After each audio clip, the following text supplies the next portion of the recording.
I give you some money, you deliver a service. Will you call that a bribe?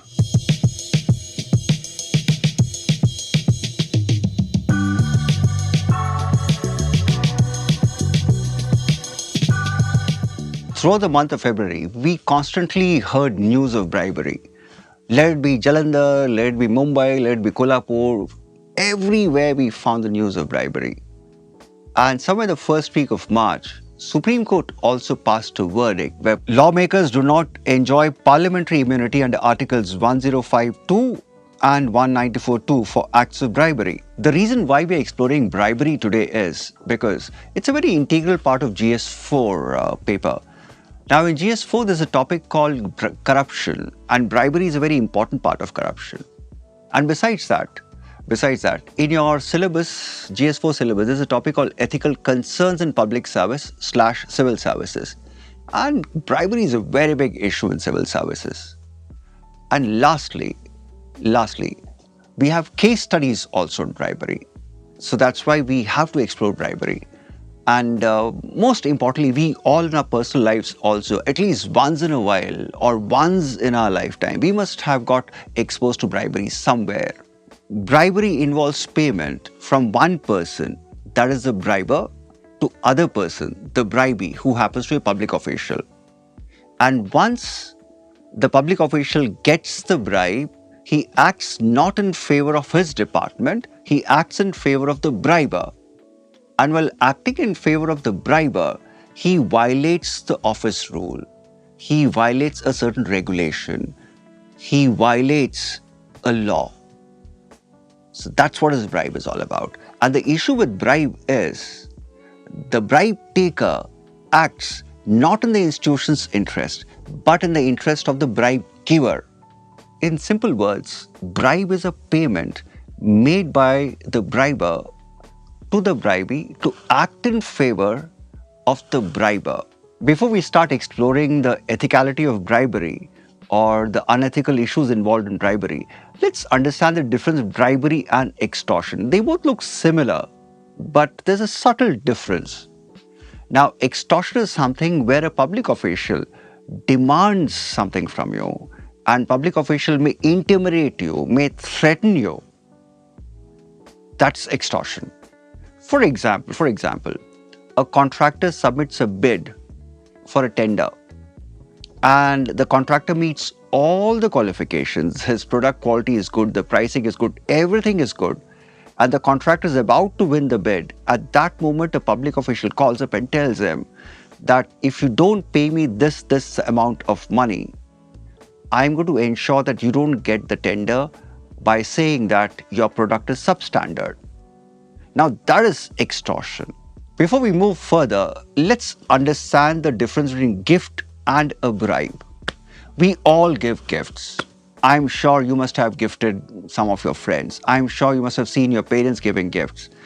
And the purpose of gift is sentiment.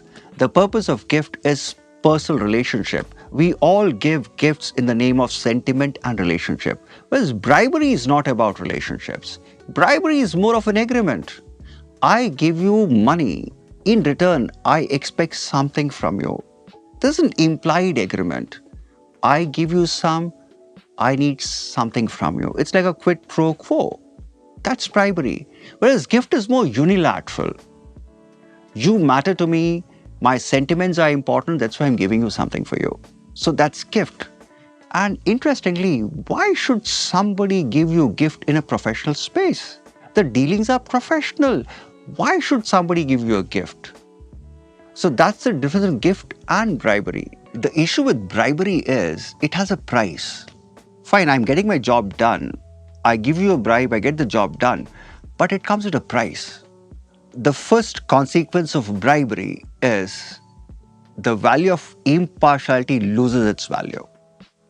The moment a public official takes a bribe and acts in the interest of a third party, not in the interest of the department, the value of impartiality is lost. Bribery not only compromises with the value of impartiality, it also harms national interest.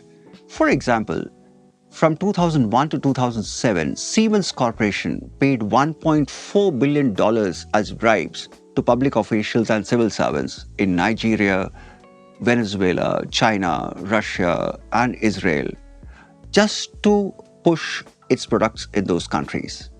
Now, when a public official accepts bribes and starts supporting a certain company and started pushing that company's products in their respective countries, what they actually end up doing is they're promoting the corporate interest. They're not working in the name of their country. They're not promoting national interest. They're promoting corporate interest.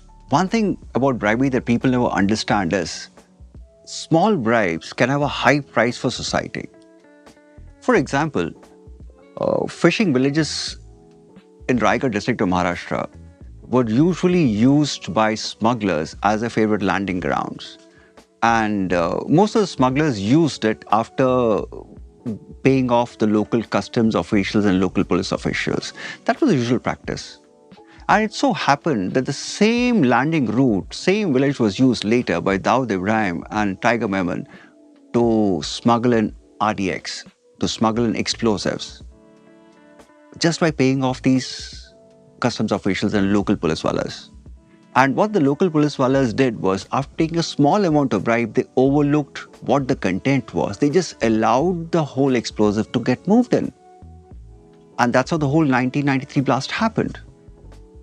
Now, what was a small bribe was a huge price for a society.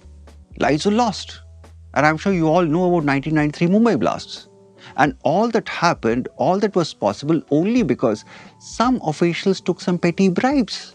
Bribery impacts political and commercial life to a great extent. It creates political instability, distorts markets, undermines legitimacy, retards development, wastes resources, undercuts confidence in decision-making institutions, and most importantly, leads to unfairness and inefficiency. Before we close, let me leave you with a small question. Will you accept a bribe to do the right thing? Do share your thoughts in the comment section. So long, happy learning.